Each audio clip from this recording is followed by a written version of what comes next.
What's up, guys, and welcome back to the Dual Sense podcast. This is episode 89. I am one of your co-hosts, Jason, and I'm joined this evening, as always, by Mort. I must be Mindy. No, that's Mork. I'm sorry. Also known as Travis. Travis, what's going on tonight? You can be Mindy if you want. It's Mork and Mindy, not Mort and Mindy. Who is Mort? I don't know. I just typed in Mort. I mean, anybody can be a woman now. You're right. Well, in that case, I am Mindy this evening. That's fine. I'll be Mindy.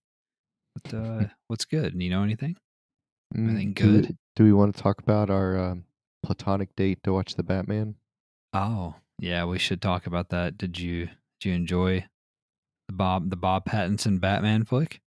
Yeah, I enjoyed it. I thought it was pretty good. I would say it's one of the better ones. Mm. One of the guys at work told me his friends said that it wasn't very good because Batman wasn't much of a superhero in the movie. And I think that, you're ignoring the elephant in the room, which is that Batman is not a superhero. That's correct. He's a guy with a bunch of gadgets. He's Iron Man in DC. Like, he's not he's not Aquaman. He can't talk to fish. Correct. Why would he be a superhero? So it's like those people just aren't Batman fans, as far as I'm concerned. They just don't understand. Mm-hmm. It made me wonder. Go ahead. I was gonna say, yeah, he's a hero. Like, he is a hero. You know, to me, the super and superhero means like supernatural almost. Like they have some type of, correct, supernatural ability, like lasers from the eyes or whatever. Yeah. He's like a vigilante hero. I mean, yeah, he works outside of the law because he doesn't have to, which is why he's fun. The other thing I would say is it had a little bit of Batman Begin kind of vibes with the red and the black. Mm-hmm. I don't really know what that means per se, but I enjoyed it. I thought it was cast super well. Yes. I didn't know about that at first. I wasn't sold on Zoe Kravitz, but she's actually very good. Yeah. Like really fucking good. I think Colin Farrell should get an Emmy or whatever they give out, Oscars. Yeah. He was fucking bananas good in that movie. I also enjoyed the Butler. I really enjoyed that guy. I forgot his name, but he plays Gollum. It's Andy Serkis, yeah. Yes, God, he's so good at everything he does, especially in that role. Like I thought he played it really well. Kind of understated at times, but that's most of the characters in that movie is kind of how it is. So, I thought it was awesome. Yeah, I thought every character was very nuanced in their role. I thought, like you said, it's pretty well cast, and there was trepidation and doubt when people heard about Robert Pattinson and even Zoe Kravitz and some of the people that they cast to be all the characters. But like you said, I thought it was very well done, and a lot of people probably won't even realize who Colin Farrell is in the movie.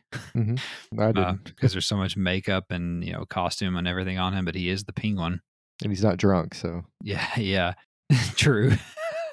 And I think that, of course, it's the one I've seen most recently, but I think that's my favorite Batman film. I think pretty easily my favorite Batman film, and I think Robert Pattinson is one of the best Batmen that we've had. I think it's like I don't know if he's the best, but like he's up there with like Michael Keaton, I think. Right. And then like Christian Bale is definitely the second tier of Batman. I think you can make an argument for Michael Keaton. I think you can make an argument for Robert Pattinson, in my opinion. And then, I think you move Christian Bale down. So, right. Well, yeah, Paul Dano still stole that movie for me, though. Yeah. He was the best. But in There Will Be Blood, he was the best in that movie, too. I mean, Daniel Day-Lewis got all the headlines, but Paul Dano, dude, when he shows up in a movie, he fucking shows up in a movie. Yeah. But I loved it. It was just 3 hours of detective Batman and fuck. Oh, I loved it. It was really good. Really good. It met all of my expectations and exceeded. He's your Sherlock Holmes. He is.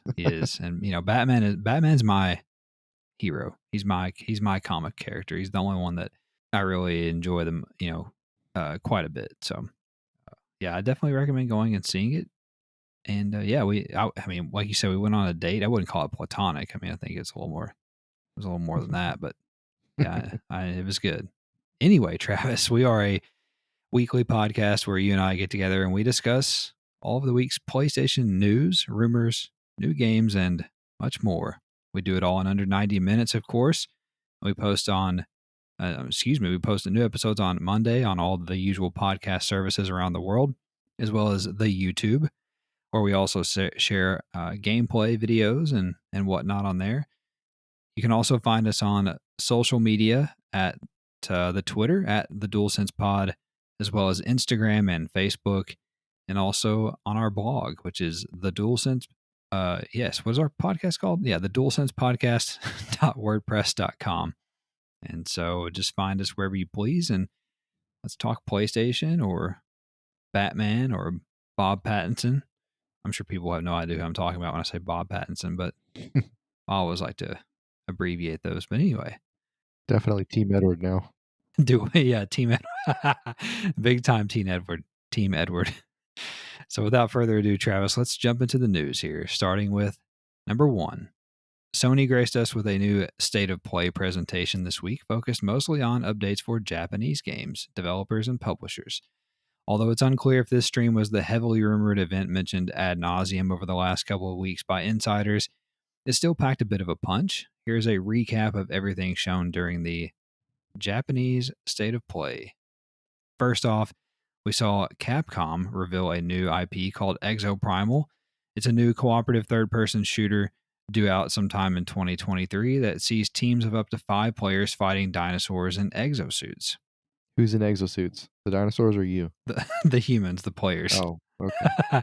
Although Not as there's fun. yeah, I think the dinosaurs are in exosuits in Horizon. I think that's that game.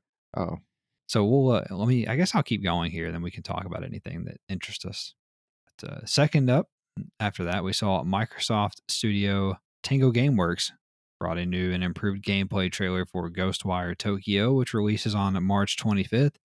We then saw Square Enix, who announced a new demo for spin-off action RPG Stranger of Paradise Final Fantasy Origins. The demo is available now and allows you to play the game's first 3 stages. Progress will transfer over to the full game when it launches on March the 18th, very soon.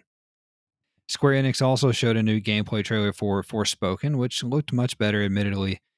They also revealed that the game has been delayed to October the 11th to allow for additional polish. They revealed that a little bit earlier this week before the State of Play.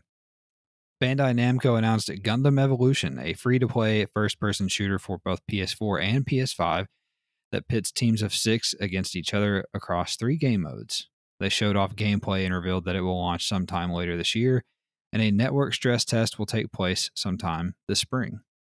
Konami announced Teenage Mutant Ninja Turtles The Cowabunga Collection for both PS4 and PS5. The collection will include all 13 console and arcade games and their regional versions and is planned for release sometime later this year. Developer Passion Republic Games announced that 4-player Kaiju Arena Brawler Gigabash is coming to PS4 and PS5 sometime later this year, and they showed off a gameplay trailer. Bandai Namco also announced that fighting game JoJo's Bizarre Adventure All-Star Battle R, Travis's favorite game, will release on PS4 and PS5 this fall, and they showed off a gameplay trailer as well. It was also the most watched trailer on PlayStation's YouTube channel following the stream, with more than 330,000 views to date. Crazy. Developer Flying Wild Hog shared a new gameplay trailer for side-scrolling samurai action game Trek to Yomi. It is planned for release this spring on both PS4 and PS5. PlayStation Studio Housemarque showed up and announced Returnal Ascension, which is a new update that will bring full cooperative play to the game's campaign, as well as a new endless mode called the Tower of Sisyphus that sees players survive for as long as they can and fight to climb the score leaderboards. The Ascension update will be of the free variety, and it will launch on March 22nd with the 3.0 version of the game. And finally, Square Enix then closed out the show with the announcement of 2 new games. First was a new IP and strategy RPG called The Dialfield Chronicle. I think that's how you say that, which will feature a real-time tactical battle system and is scheduled to release later this year. And finally, it was Valkyrie Elysium, a new action RPG and entry in the popular Valkyrie series. All right, so that's everything we got. State of Play, very heavy on the Japanese side of things, with the exception of Eternal. What do you think about any of this? well, I was very excited about dinosaurs and exosuits, but never mind. It looks cool. That looks pretty cool. Yeah, Forspoken being delayed is probably for the best. I mean, that game could be very mid, so this might get them to mid. I'm worried that they won't even make it that far. Um, Gundam Evolution's free to play. There's no reason not to try it out and see what that's about. So look forward to trying that out. I know you're excited about Ninja Turtles because you're a nerd. Giga Bash actually I thought sounds cool because it reminds me of a BattleBot. So yeah, yeah. I enjoy that. But the gameplay trailer looks all right. 4 players in this arena brawler. It could be cool. Kind of just depends on how it plays out and how it actually feels. But I'm willing to give that a try. Definitely interested in Trek to Yomi. If you just roll out a samurai game, I'm always going to be interested. So Hmm. the idea of that sounds cool. And Flying Wild Hog has the best name in gaming. Of So course. two things that they got going for it already. But other than that, the last thing that piqued my interest was their real time tactical battle system. Like, Mm. I kind of want to see how that works. Hmm. So that's the only reason I'm interested in that game per se. Like in general, Diofield Chronicle isn't a game I would typically ever play, but I want to see what this sort of feature is about. Yeah. So I think overall this was a pretty good showcase. I think people were kind of down on it. I think that like most of these states of play that people hyped it up to themselves and let their expectations get out of control a little bit. I've done that too in the past. Hmm. With this one though, I decided to really have no expectations. The only prediction I really had or made was that I thought Kojima was going to show off his newest game here, but at the same time, I even said that that may be too big of an announcement to put, in a 20-minute state of play. That might be something more along the lines of like a 45-hour long showcase that I think that we're definitely going to get this year at some point. But overall, I thought it was a good showcase. The one that really stood out to me was Capcom's Exo Primal, that exosuit dinosaur game. That looked awesome. It looks like a little bit of like Anthem, just the look of it, sort of, but mixed with like the Division in a way. And I don't know, it looks cool. I'll have to send you the trailer if you didn't see it already. But uh, Did it have a little Turok in it? it's got a little Turok to it, a little bit of Dino Crisis, which I didn't really play back in the day, but that's what people thought it was. I think they Oh, basically ripped off Dino Crisis and made this game. okay. I remember Turok being the most difficult game of all time. It was, yeah. I remember that vaguely too, but yeah, I thought that game looked awesome. Some of this stuff definitely wasn't for me. I don't understand why Ghostwire Tokyo looks so bad. And granted, it looked better in this gameplay trailer, but it still doesn't look like any fun to me whatsoever. But whatever. Forspoken looked better too in their gameplay trailer, but there's still something like we've talked about on the show that looks off on that game. Like I think it just looks like hollow. Like it looks like empty. Mhm. It looks like you're just literally running around just between combat encounters and that's it. Like it feels like the world is dead, which the world is dead. But it feels like this game world is dead. And after playing a game like Horizon or even Elden Ring, for some people, I can't imagine that they'll play Forspoken and be impressed in any way. But maybe I'm wrong. Maybe it is good. And then, like you said, the Teenage Mutant Ninja Turtles Cowabunga collection sounds pretty cool. I don't know if I'll get it, but man, it's a lot of fucking games. But there is one from the NES. I think it was just called TMNT. That was on NES. I had to ask Tony Polanco what game that was, but I remember it vividly. You drive the little Ninja Turtles van around like the overworld map, and then you make stops and you go in and it's a 2D brawler like Streets of Rage kind of, and you're fighting and you could play a 2-player co-op if I remember correctly, and you could pick between all 4 of the turtles. It was fucking awesome. So I don't know, maybe. And then I don't under I have heard of these JoJo games, but I don't understand. That was the dumbest looking trailer I've ever seen in my life. But Is it Jojo Siwa? no, no, it's not JoJo Siwa, but I could be, but very, very Japanese. Like that looked like the most Japanese game of all of these Japanese themed games, or Mhm. to me. So I was really turned off by that one. And yeah, Trek to Yomi looks cool. Like you said, it's a black and white game. It's very cool looking. Returnal. Sorry, I I think I would play that game in co-op and maybe see it all the way through if I had some help. So that's kind of intriguing to me. That's a big update for it to be free. So Mhm. that's pretty impressive of them to do that, and I think that will give it a little bit more life. Since games kind of come and win at this point, but I think that'll inject it back into the the ether, as it were. But anyway, a decent state of play, I thought. I seem to be in the minority on that.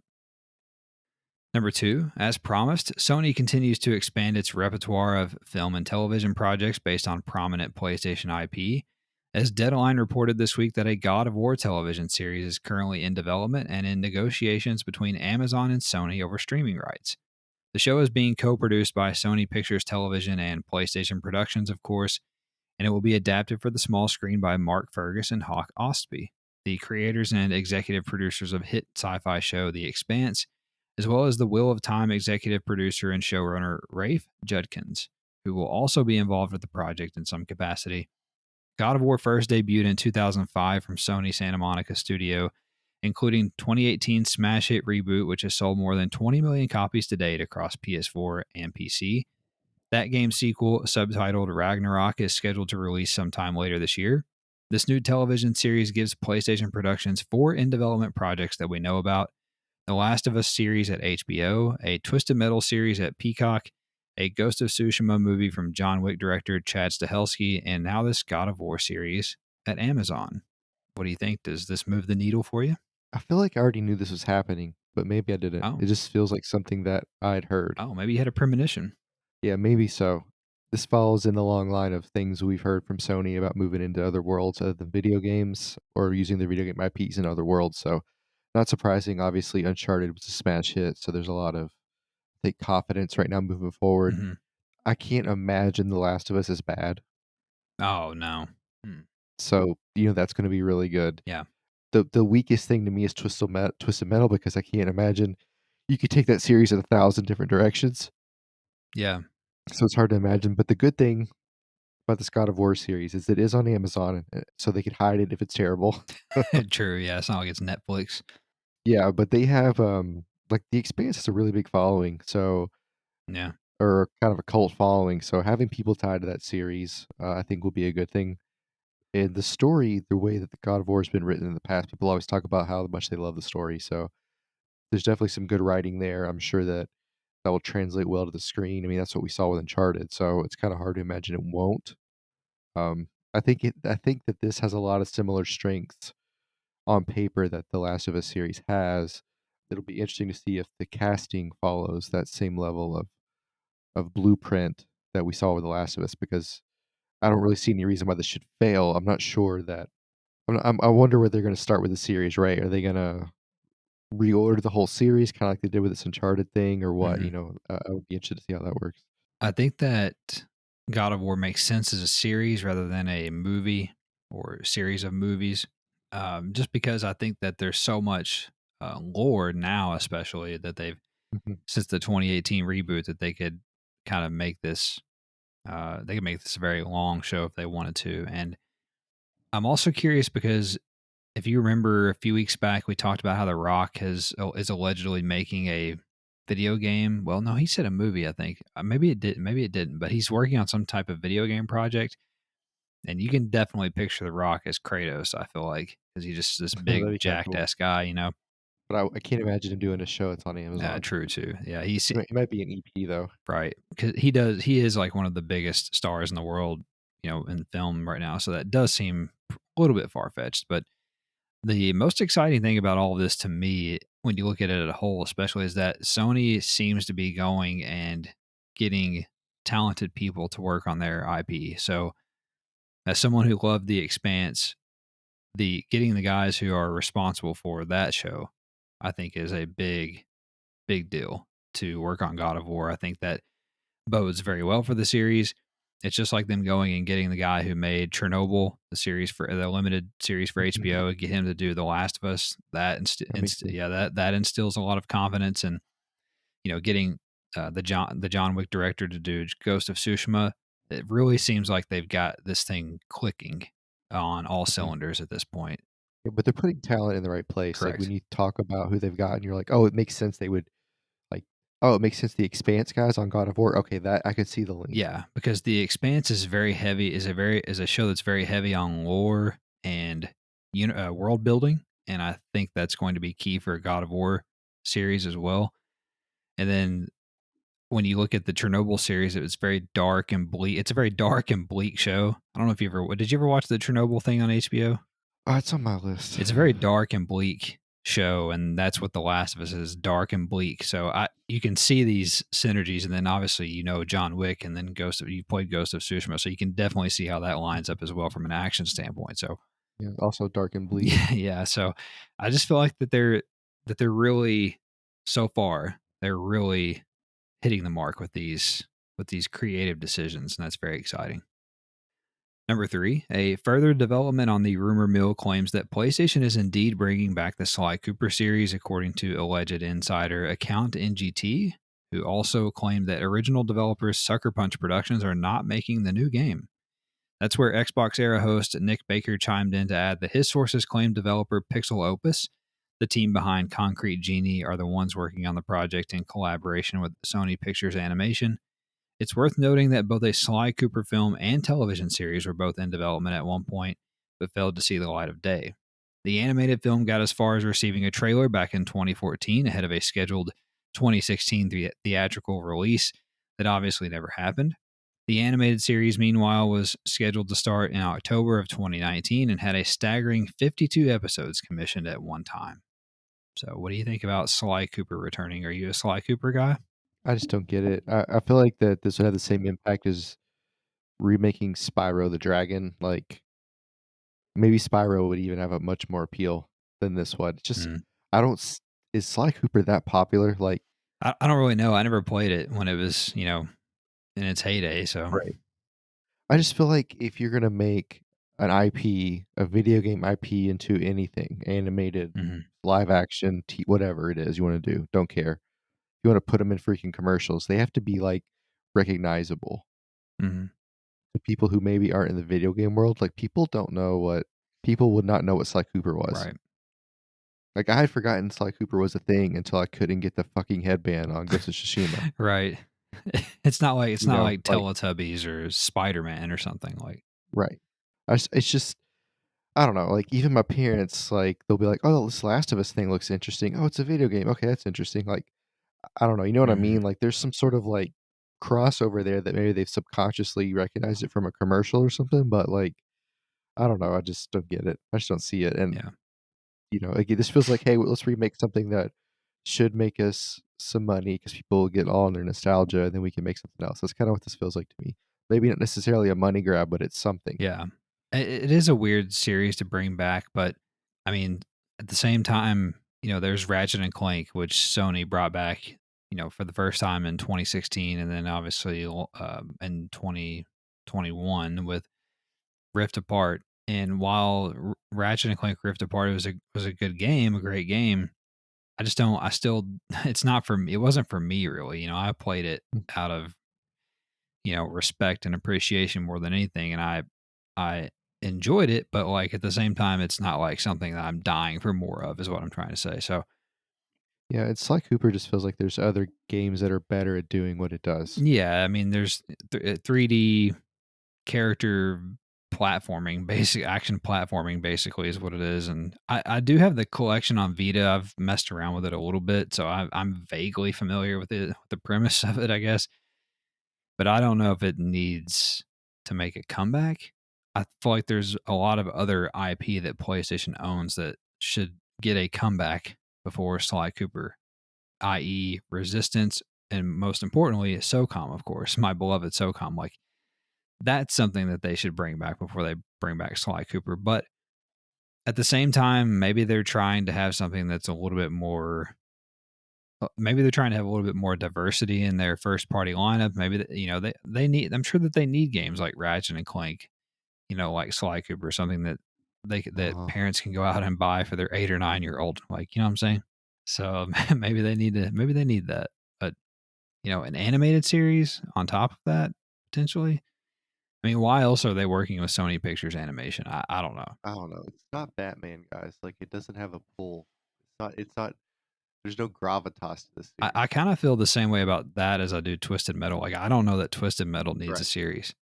That's fair enough. Yeah. But I say all of that, and then, Sonic the Hedgehog is the best selling video game movie of all time, or whatever Yeah, Sonic, but people know what So that yeah, is. yeah, Sonic, exactly. Sonic's more of a household name than Sly Cooper, definitely. The other thing this makes me think of, and this kind of ties in with the last news story, is that I've been playing more Horizon Forbidden West lately. I feel like Horizon is the next IP to get the film or movie, or I'm sorry, film or TV treatment. And I Right. almost think that Horizon is the one that would be good as like an anime, like not like cartoony per se, but more of like that show that's on Netflix, like that Arcane thing that's on Netflix right now. It's based off like League of Legends, like that sort of art style. Like I think a Horizon animated series in that format would do Huh. really well. Uh, I pictured it animated like Avatar. yeah, possibly. I feel like for what I don't know why, but for some reason in my gut, I don't think you can make Horizon into a movie franchise. I don't know why I feel that It's way. too much. It's too much. Yeah, I don't know why I feel that way. I just do. I don't think people would go see that as a movie, but I feel like if you could watch it as a series, because it's another one of those IP that has so much lore and world building and everything. I think it would do better as a series. But anyway, I'm getting off on a tangent. Number four, newly acquired PlayStation studio Bungie is hiring a creative director to lead development on a new third person action game, according to recent job listings. The studio is also seeking a level designer and environment artist that appear to be for the same project, as they require experience working on quote unquote character focused third person action games. The Halo and Destiny developer has previously made it clear that it plans to release a new IP by 2025, with long-standing rumors pointing to some type of hero shooter akin to something like Overwatch, which all of these job listings seem to point to. And I did see before we started recording that Bungie has 113 jobs posted on their web. Jeez. So yeah, they're hiring Yeah. 113 people. Little money infusion there. This this is exciting to me because I do enjoy the Destiny. Wasn't great at Halo, but I did play it a lot growing up. So this could be really cool. I assume they'll call it Hestiny or Dalo. Would be my That's guess. funny.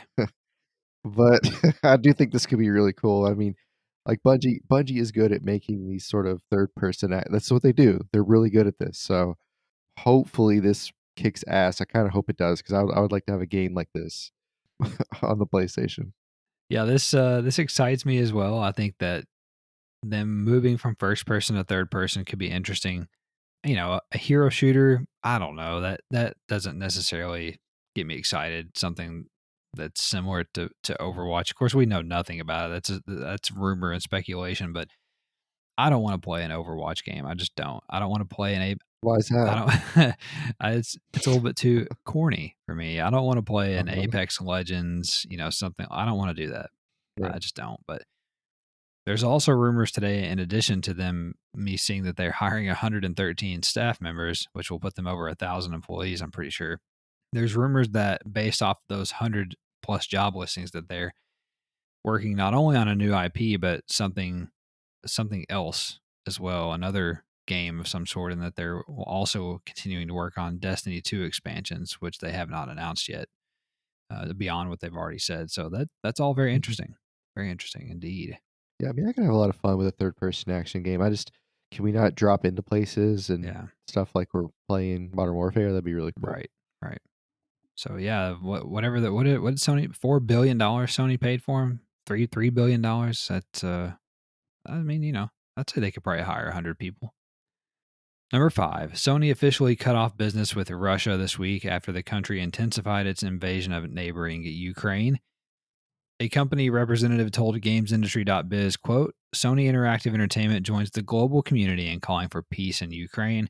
We have suspended all software and hardware shipments, the launch of Gran Turismo 7, and operations of the PlayStation Store in Russia, end quote. In addition, Sony Corporation as a whole has agreed to donate $2 million to support Ukrainian refugees. And in the midst of these various closing off and sanctioning of markets, Russia apparently has made piracy legal in the country to combat this. But any thoughts on this? Cool. Good for Sony. Listen, all these companies that are cutting off the market and doing this, that, and the other. Look, that's nice, and it's kind of an empty gesture to me. It's kind of like, in a sense, I think it's less about punishing Russia, more about saving Yeah. face. It's kind of like celebrity singing Imagine during the COVID. The fuck is that doing? Right. But I get it. I get it. You avoid boycotts by doing stuff like this and yada yada yada. It looks nice. The biggest whole thing they're doing out of all this is donating money to the refugees. Like that's the most impactful thing they're doing. It's I think one thing I think about when I read about all these companies pulling out is like Putin's not setting up in his castle like, oh motherfucker, McDonald's is gone. Like he's not doing that. So Right. it would be nice if some things were done that actually matter to him that could make him, kind of back out of the invasion. But I don't, again, I don't know what those things are, other than, putting a gun to his head. I mean, honestly, I don't really know what else you could do. Yeah. Uh, but I'm just saying, like, look, it's fine and dandy and all that stuff, but like, it's the same thing. Etsy, McDonald's, Sony, whoever else has pulled out, like, it's not really a thing that's doing a whole lot. But, again, I'm glad they're at least donating money for the refugees.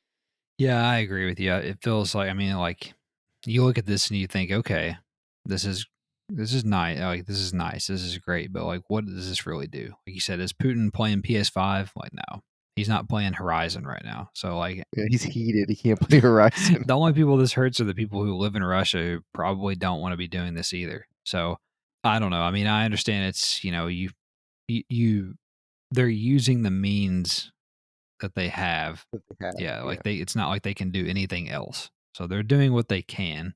I understand that, but I guess it's a nice gesture at the end of the day, like you said, but it's it's empty. It's an empty threat at the end of the day. So that's really all I can say about it.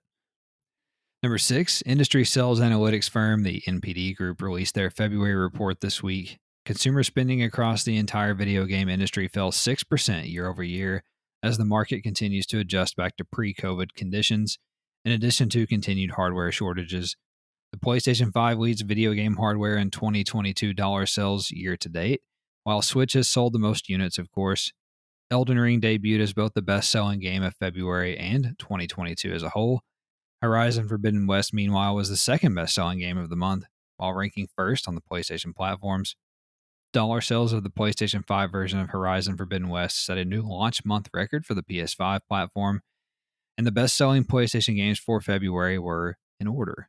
Number 1, Horizon Forbidden West, which was number 2 on the overall list, as I said, followed by Elden Ring, Dying Light 2, Call of Duty Vanguard, Madden NFL 22, Spider Man Miles Morales, which was 11 on the overall list, FIFA 22, Ghost of Tsushima, Call of Duty Black Ops Cold War, and NBA 2K22 at number 10. Any thoughts? I mean, the top one is not a surprise, Right. right? We knew that coming in. Elden Ring, I'm not 100% surprised by that either. We saw those numbers growing up. I wouldn't have guessed it would be this high before it Mm-hmm. released. The big surprise, I just didn't expect Dying Light 2 to sell like it has. Yeah. But that's awesome. Good for them. So, again, we don't see a sports game till 5, which I don't think is a bad thing. I think that's good. Mm-hmm. Go again, Ghost of Tsushima. Like, what is it doing in the top 10 still? Yeah. Like, hasn't everybody played it already? But Right. you could say that about Spider-Man too, I guess. But no, none of that is crazy, surprising. The industry falling back to the normal market from pre-COVID, expected that completely. Nothing about that is surprising either. So, yeah, the Elden Ring thing kind of blew my mind 'cause I just did not see that coming. Yeah. Elden Ring is fucking murdering. I mean, it's murdering. Helps when you get a 10. Yeah. It helps when you get a 10 and have a 97 or whatever on Metacritic for sure. But it's definitely murdering. And, we knew the game was going to be big by default because it's the next, Souls game and so on and so forth. But I think this game caught a lot of people off guard in a good way and exceeded a lot of expectations. And yeah, it's become a commercial smash hit. And then, like you said, Horizon Forbidden West doing very well as well. And this is the second time in a row that a Horizon game has come out and then another world beating landmark touchstone open world game comes out right after it. This time it's Elden Ring. And in 2017, when Zero Dawn came out, Zelda, what is that? Breath of the Wild, Legend of Zelda Breath of the Wild came out Mhm. like a week or two after that. So Right. it's like the curse. Again, yeah, curse, but it's good. And maybe that's a good programmed to follow along, Yeah. but both of those games are considered to be a couple of the greatest open worlds of all time. Yeah, and it would not surprise me at in a couple of years from now, a few years from now, if Horizon is still sold more than Elden Ring in the long run. Mhm. Because Horizon is going to sell 20 million copies eventually, and will Elden Ring sell 20 million? I don't know. I don't know. It seems too hardcore for that to be the case, but it's definitely enjoying some very good buzz right now. And then, yeah, Spider-Man Miles Morales, 11 on the overall list again for this month, and whatever, sixth on PlayStation itself. That game, talk about murdering. That game is fucking murdering, and that's I think, like we've talked about, I think that's a case study for what PlayStation should be doing with its story-based non-multiplayer games. And that Mhm. stick around that 15-hour or so mark. It's perfect, perfect, and it's fucking killing. Of course, that's also partially due to the IP, but and then lastly here, of course, the year-over-year sales for the industry kind of falling back as a whole, and that was to be expected. I think it's happening a little more rapidly because nobody can buy a fucking console right now. So we're going to talk about that some more in a second, but I think that certainly is helping it fall faster than it would have probably otherwise. But yeah, anyway, it's still a lot to be optimistic about as a whole in the industry. Number 7, likewise, Sony Interactive Entertainment also shared the PlayStation Store's top downloaded games for the month of February. On PlayStation 5, the number one most downloaded game was Elden Ring, followed by Horizon Forbidden West, Dying Light 2, Sifu, Cyberpunk 2077, NBA 2K22, Madden NFL 22, Spider Man Miles Morales, Call of Duty Vanguard, It Takes Two, Assassin's Creed Valhalla, Star Wars Jedi Fallen Order, FIFA 22, Among Us, Five Nights at Freddy's Security Breach, Ghost of Tsushima Director's Cut, Mortal Kombat 11, Riders Republic, and the King of Fighters 15 and Far Cry 6 at 20 on PS5. Over on PS4, the most downloaded game was Elden Ring, of course, Horizon Forbidden West, Dying Light 2, Grand Theft Auto 5, NBA 2K22, Madden NFL 22, Sifu, Minecraft, Red Dead Redemption 2, Horizon Zero Dawn, FIFA 22, Call of Duty Vanguard, Gang Beast, God of War, Batman Arkham Knight, Spider Man Miles Morales, Uncharted, the Nathan Drake Collection, The Witcher 3, Five Nights at Freddy's Security Breach, and Call of Duty Modern Warfare at 20.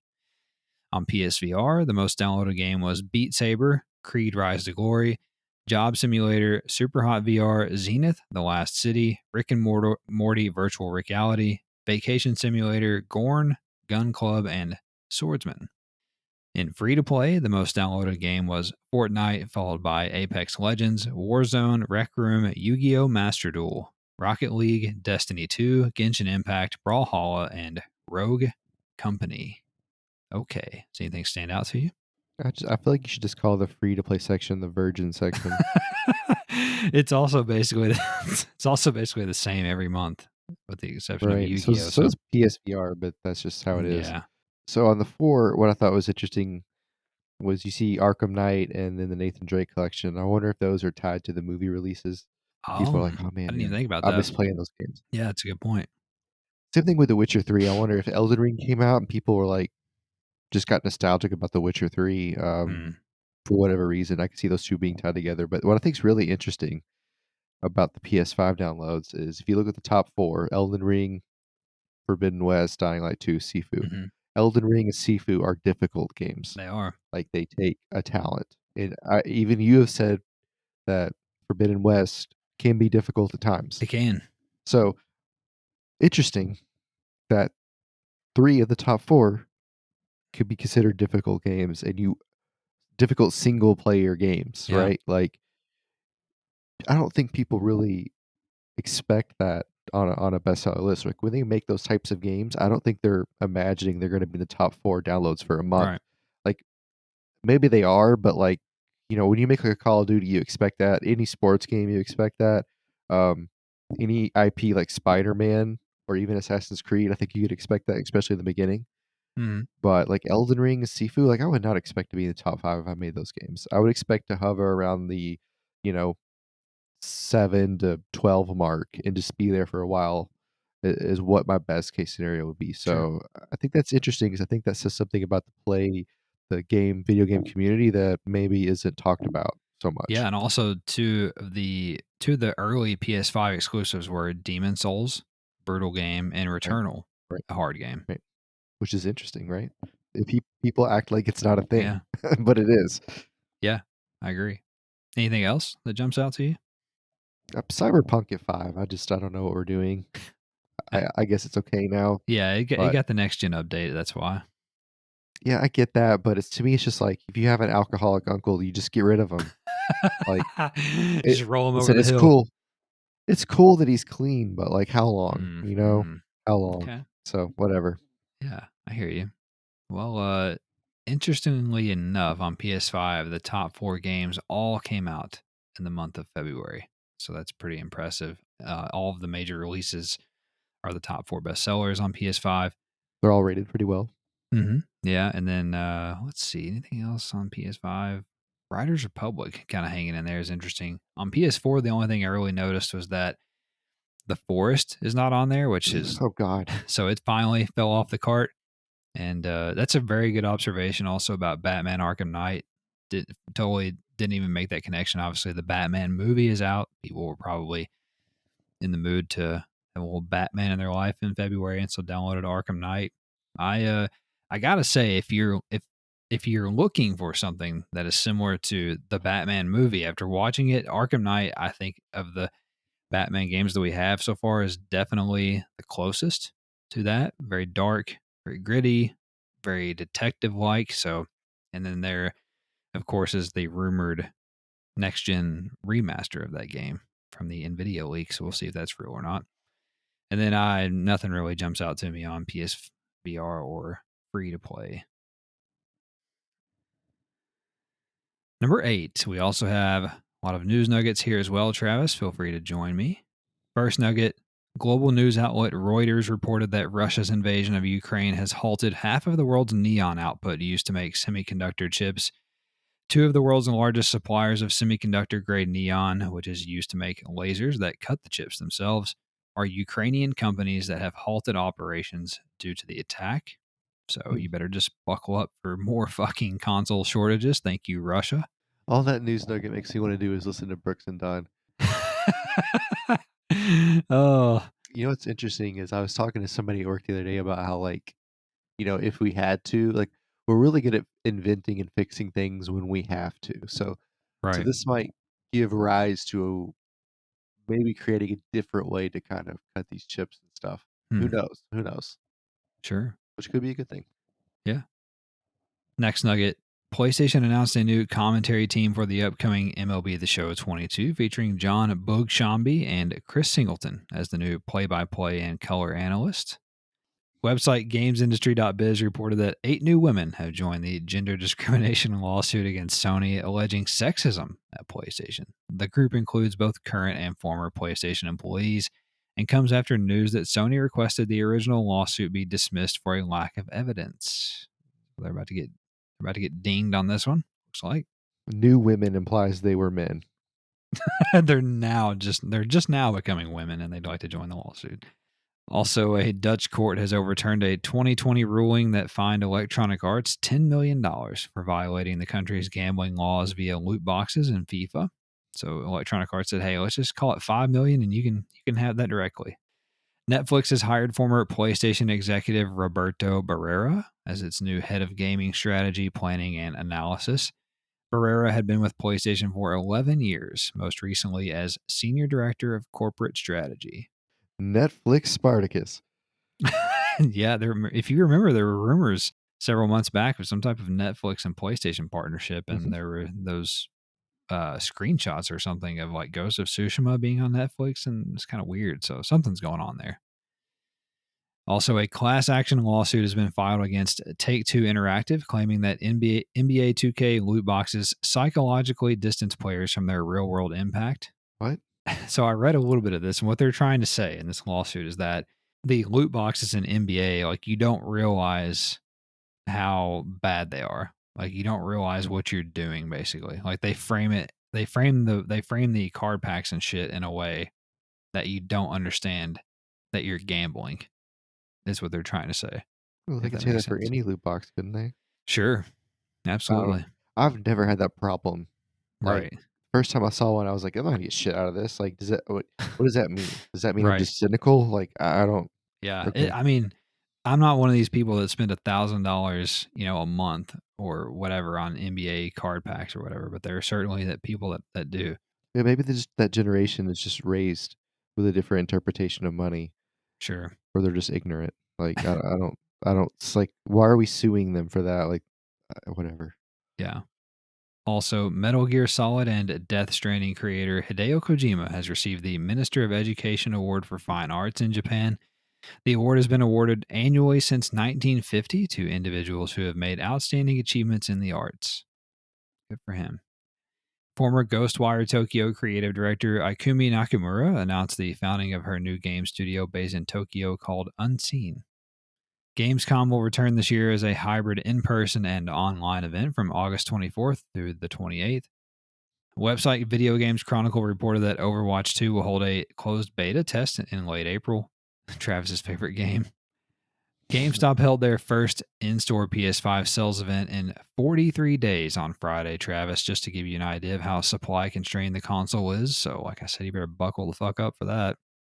GamesBeat's Jeff Grubb reported that the Dead Space remake has been delayed and will now release in early 2023 rather than later this year, and that was officially confirmed a couple of days later. I really feel like that it would be really fun to do a live stream where we wore heart monitors and played Dead Space. I agree. It would I just be absolutely agree. hilarious. Dead Space, and we go back and try to play Outlast again for the God damn. 19th time, and yeah, that you talk about comedy, that'd be comedy. Also, the United States Justice Department and Securities and Exchange Commission will reportedly review the Microsoft Activision deal for possible insider trading, according to the Wall Street Journal, as a few executives made in the realm of $64 million, I read, just a few days or weeks before the transaction took place. Is that good? It's a pretty good little windfall that they made there. Following multiple delays, Ubisoft Singapore is finally looking for playtesters for your favorite game, Travis, to check out pirate action game Skull and Bones. Interested players can sign up now at the game's website. So there's some good there's a ray of hope there for your Skull and Bones. I mean, God, I can't wait. It's at this point I just want it to come out regardless if it's good or bad. Like I'll be happy either way. It'll either be amazing or it'll be just funny that it's a shit show. They got to avoid getting that Singapore stick. That's for They sure. do. References to 4 unannounced games from publisher developer Valve have been found within something called Aperture Desk Job, whatever that is. So I guess Valve is making some new shit besides the Steam Deck.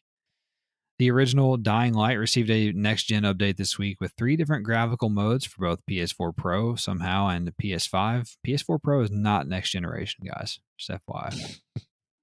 But that's what they said. DICE added a scoreboard to Battlefield 2042 this week, and voice chat is on the way in April. Travis, if you can believe that, it's What? yeah. I mean, Oh, a scoreboard. Like when I hit, I can see how I'm actually doing. yeah. Oh, It's God forbid. only 6 months after the game came out. Whatever. I forgot the game's real. I Yeah, saw a thing on Twitter the other day. It was like, "Hey, I have a free copy of Battlefield if anybody still wants it. Here, whatever. Retweet and follow to get it." I'm like, nobody fucking wants that. You're gonna get 0 retweets, buddy. you can't even get into a fucking lobby. Also, website Push Square reported that Sony's PlayStation Store infrastructure will not allow players to upgrade from the PS4 to PS5 version of Ghost of Tsushima if they have claimed the standalone Legends mode on PlayStation Plus. In other news, Sucker Punch has added a custom mode option for Platinum Survival, if that means anything to you. Publisher Annapurna Interactive confirmed that dystopian cyberpunk cat adventure game Stray is still on track to release this year. Oh, it's back. We haven't heard about it in 10 months. Only 13% of players have completed the Horizon Forbidden West main story, according to PS4 and PS5 trophy data. A little over 2% have earned the Platinum trophy. So, Been out for a week. yeah, that is a low percentage, but like you said, it's only been out for a couple of weeks. And I also want to, and I'm sure Elden Ring also has something to do with it, but I also want to say that it's a fucking long game if you're not just mainlining the story. If you're somebody like me who's played for 37 hours and I'm only 36% complete. So, Yeah. What do those Dying Light numbers look like? yeah. Yeah, let's talk about that. That's probably like 2%. Can you imagine Dying Light as a movie? Oh, God. How long would that be? No shit. Also, the Future Game Show will return this month on March 24th and feature more than 40 games, 8 of which will be world premieres. It's exciting. A new PS5 firmware update arrived this week, and of course, it improved system performance. Apparently, Gran Turismo 7's Legend cars will have their in game prices dynamically altered by real world insurance and valuation specialist Travis. So, as the price of a specific model changes in real life, so too will it change in the game. Kind of dope. They should do all the cars like that. I kind of like that. Oh, okay. Okay. So, there you have it. The community hath spoken. It is a welcome. Just like a cool little Mhm. nuance. Yeah, that is cool. Also, arcade spy action game Agent Intercept will release on PS4 and PS5 on March 30th. A new job listing for a PlayStation software engineer on the Roblox website has revealed that the popular sandbox game is preparing to make the move to PlayStation systems. Website PlayStation Universe reported that the following games received update patches this week: Grid Legends, Aliens Fireteam Elite, Disco Elysium, Gran Turismo 7, Neverwinter, Warzone, Dead by Daylight, Horizon Forbidden West, Kena Bridge of Spirits, Ghost of Tsushima, Rogue Company, Final Fantasy XIV, WWE 2K22, Dreams, Destiny 2, Rust, Dying Light 2, and Battlefield 2042 got a scoreboard. So if you've been waiting for some content or some fixes, you want to look into that. Also, developer Frontier Developments has canceled development on space flight sim game Elite Dangerous Odyssey. This expansion for consoles. I could not type there for a second or speak. And in fact, console development will cease altogether as the studio shifts focus to supporting the game on PC only. The new color variants of the DualSense controller, pink, purple, and blue, specifically also include a couple of notable hardware improvements to the triggers and the analog sticks, presumably to combat dead triggers and stick drift, two prevalent malfunctions early in the controller's lifecycle. This all according to YouTube Tronics Fix, who did a full teardown of the new variants. Mm. Yeah, looks like they're beefing it up a little bit behind the scenes. That's cool. Also, Fallout 76 design director Mark Tucker told Us Gamers that the game now has a 5-year roadmap, 2 years longer than the original 3 years of planned post launch support. WWE will look to take the video game rights for the franchise from Take-Two Interactive and give them to Electronic Arts, according to website Wrestling Inc., especially if this year's WWE 2K22 game is a failure. Modder Lance McDonald has found a hidden area in Elden Ring that seems to suggest some sort of competitive multiplayer DLC will be coming down the line. Gran Turismo 7 debuted at the top of the UK sales charts in its first week on the market, with 76% of copies sold being on PS5, and I also read that 54% were digital copies.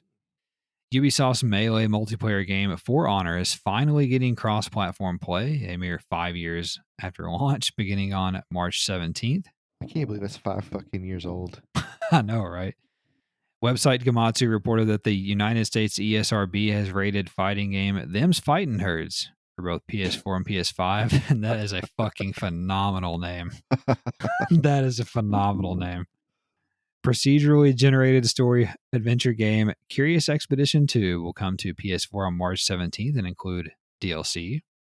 Adventure crafting game Icone Island and Earthlock Adventure was announced for PS4 and PS5, but no release date was given.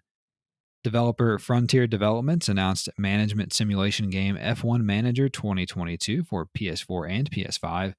It will launch sometime this summer and is the simulation game studio's first licensed sports title after the studio struck a multi-year agreement with F1 for annualized games.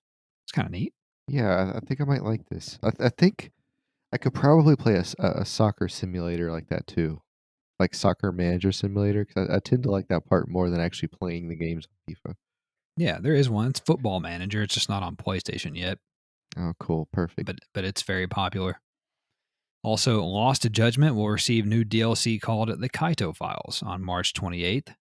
Sci-fi horror action RPG Dolmen will launch on May 20th for PS4 and PS5. Warner Brothers Games announced that the upcoming Batman spin-off Gotham Knights will launch on October the 25th. Two-player co-op roguelite action game Ship of Fools was announced for consoles. It will launch sometime this year and features both couch and online co-op. Wild Arms series developer Media Vision revealed that they are working on 5 new games. why wouldn't they be working on a new game? Square Enix has launched a Final Fantasy 35th anniversary website and teased new reveals for the series.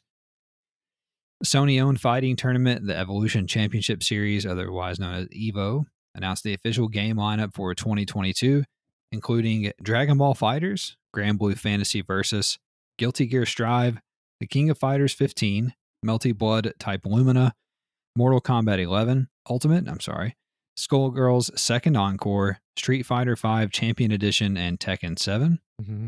What is Melty Blood? Melty Blood type Chevy Lumina. I have no idea. I have no idea. Are you going to get Skull Fuck Girls too? I already own it on Vita. Do you?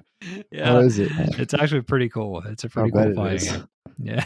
Yeah. I love Skull Fuck 'em second time, bro. Feels even better on the DualSense, huh?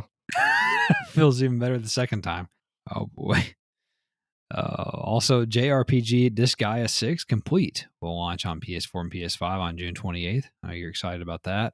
Players who purchase the PS4 version can upgrade to the PS5 version for free. Publisher Prime Matter and developer Nine Dots will release Open World RPG Outward Definitive Edition on PS5 sometime in May. It will include the base game and both DLCs. Owners of all three on the PS4 will be able to upgrade for free to the PS5 Definitive Edition. Merge Games will publish farming and life simulation game Sunnyside for PS4 and PS5 sometime later this year. Free-to-play game Yu-Gi-Oh! Master Duel has crossed 20 million downloads, and a new story mode has been added to solo mode. And finally, Travis Gamatsu reported that New Game Plus Expo will host its 2022 showcase on March 31st, featuring games from publishers and developers from around the globe. And that is all for the news this week, and I'll now turn it over to you for a very light week of new releases, it would appear. On the 7th, we had a broken pipe. My pipe ain't broken, I can tell you that. All right. This is a lot of ways you can go with that. On the 10th, we have Assassin's Creed Valhalla Dawn of Ragnarok, which is the new God of War, correct? Yeah, well, can you believe we're going to get 2 Ragnarok games this year? Fucking copycats. No wonder your pipes broke. We also have Submerged Hidden Depths, which, speaking of submerged, if you are bored, you should look up the old exploration ship Endeavor was found, or Endurance. I don't know. Just look up fucking what ship was found last week. It's pretty cool. Have you ever been submerged in hidden depths with your broken pipe? Just with my mouth. Oh, fair. And March 11th, we have what might be the last WWE 2K22. Yeah, it may no longer be 2K. So, yeah, that's all for this week. And you can make a slight argument of which is bigger, WWE or Assassin's Creed Ragnarok. I don't know, but I know Ryan is super excited about WWE, and your boy here, he made a little decision. He bought WWE 2K22. Mm-hmm. I couldn't resist. I haven't played it yet, but I'm very excited to play it. Very excited to play it. Yeah, I'll get it if I can wrestle. If I can choke out Ronnie 2K, I'll get it. Hey, they did say they're going to add celebrity fighters and shit. So, I mean, it's 2K. That they would do something stupid like put him on there. So, God, I miss Celebrity Deathmatch. I do too. I'll allow it. All right. So that's all the new games this week. Travis, let's start to wrap things up here by discussing what we have been playing and anything we're looking forward to. What's on your mind? All I played is Gran Turismo. Big shock. Yeah, big shock. Your pipe's definitely not broken over Gran Turismo. Yeah, they're definitely clean though. I got the A and B license pretty much out of the gate, and I started playing around with the cafe. The cafe is actually kind of cool because you have to play the cafe to unlock the map, and then it makes you drive different types of cars on different tracks. So it's interesting in that way, and it kind of opens the door to teach you how to tune cars and all that fun stuff. So yeah, that part is nice. I'm glad they do that because if you haven't played the game before, it kind of gives you a little bit of a tutorial, kind of a hidden way.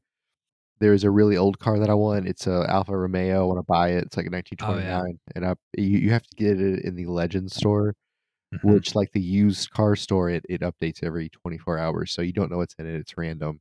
Yeah, but it's fine. So I have all these credits. What? You're also gonna have to pay $40 for it too, apparently, right? Apparently. So Yeah, I mean, I could just go into the store and buy it, I could just do it that way, but that's no fun, Mhm. like the PlayStation Store, but I don't wanna do that. But yeah, the game itself, it's a lot different than GT Sport, which sounds kinda weird. It looks incredible. To the people who say it doesn't look that great and it doesn't look any better than Forza, just go buy a real TV. Like, Hmm. that's your problem. I You was curious have about that. yeah, you have like a 420 TV or whatever you wanna call it, a 120 something, I don't know. Just fucking go buy a real adult TV and you'll see the difference, okay?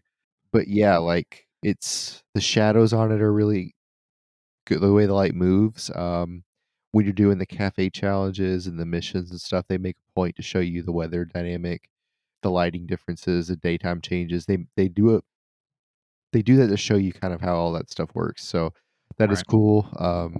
The only problem I had with the game, there's a track where there's a series of 2 tunnels back to back. There's a little gap in between. And when I came out of the last tunnel, it was dark Hmm. and I couldn't see for like half a second, which meant I just drove straight into the wall because I couldn't see where I was going. So, that would be nice if we could work on that. I'm not sure if my lights didn't come on fast enough or like, I don't know what it was, but anyway, completely ate shit. I ran off the track one time because I was just watching the cars in front of me. They went around a turn and like there was like this desert landscape behind them and the light had shifted. And I was like, wow, that's really pretty. And then I was just not on the track anymore. So yeah, you got to watch stuff like that. Hmm. I've been having fun with the time challenges. I've been trying to get all golds, which I've done so far. John actually texted me and told me a way to improve my times was to turn the counter steer assist off. I didn't even know that was a thing. John's not even a sim racer. Are you I kidding know. So, me?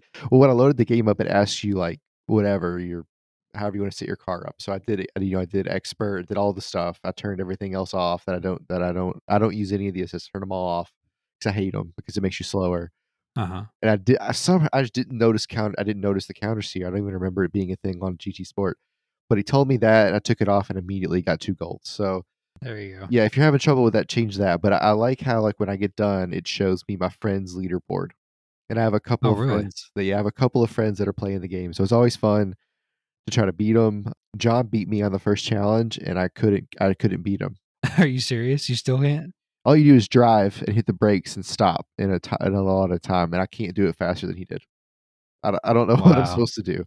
You're gonna have to do it with the dual sense, I guess. So, yeah, I thought about that. I did do a race on the DualSense just to see what it felt like, and it's like the DualSense, you could probably be as fast on a maybe not, it's not true. You're always gonna be faster on a wheel, but this is as close to a wheel as they've ever been on the controller. Like, the the the car shifts different in different cars, it brakes different in different cars. When you upgrade the car, you can tell the difference on the brakes, all on the controller. You can tell the resistance, the time, all that fun stuff is different. So they did a hell of a Uh huh. job with the controller. Like, it's bananas on the controller. It's fun. It's a blast. It's easy to get sucked into it, and like people say, it's the demon souls of racing games, which I've told you that before. It really is. Uh huh. Especially when you're trying to get gold, you can just get sucked in and like spend an hour on the same thing, Right. hours. I've heard of people grinding for hours to get these things. I'm not that committed. I'll just go on. If I got a silver and I failed it 10 times, I'll just go on. We can come back Yeah. later if we need to. Right. But no, it's awesome. I haven't done any online races. I probably won't do those until I've gotten all the licenses and done all the missions and stuff. So I want to completely beat all the single player stuff before I move on to that. But yeah, it's fun. It's a good time. I mean, it's the best racing game I've ever played. It's like Hmm. it's not even close. Okay. It's kind of insane. Well, I've been seeing a lot of positive feedback about it on the Twitter. Even people who have never played a Gran Turismo game before or don't play racing games, they have been applauding it for how good it is. So it must be something to it. But on my end, I played some more Rainbow Six Extraction. Got my auto turret from the event that the limited time event that they were doing. Uh huh. I don't know when they're going to do their next one. I think, but they've just added a new enemy type recently. I enjoyed getting the auto turret in the event. It was very hectic. I was able to get it with randoms, fortunately. Just had to get some kills, and so got that now. So just did that one evening this week. Pretty fun. Also played more Horizon Forbidden West, of course.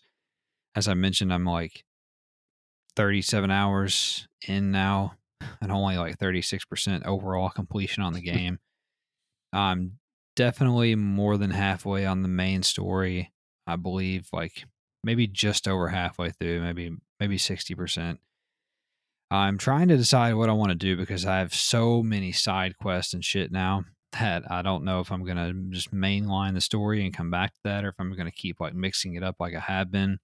Part of me wants to mainline it, but I don't know. I have this feeling like I want to get it, like I need to get it done, even though I don't like really have anything else to play necessarily. Like I do want to play Cyberpunk and then Dying Light after that. So that's kind of pushing me. But at the same time, I don't want to be in a hurry because I feel like I'll make myself not like the game as much if I'm trying to hurry through it. So I'm kind of fighting that battle right now. But the more I play the game, the more impressed I am by it. And it is a phenomenal game. It's a fantastic game. And it's pretty crazy that within 3 weeks of each other, 2 or 3 weeks of each other, Sony put out Gran Turismo and Horizon, because they both apparently are of the utmost quality. And I think that I still can't get over like the animation of the characters, especially like the performance capture Mhm. and how real everybody looks. It is so crazy. It's the best looking like conversational cutscenes I've ever seen in a game, and they're not really cutscenes because they're in the game engine. It's pretty wild. It's fucking crazy, and the combat is so good. As I've played more, and I'm getting more weapons with different ammo types and getting more skills and stuff, and I'm definitely appreciating it more. I still do get my ass handed to me occasionally.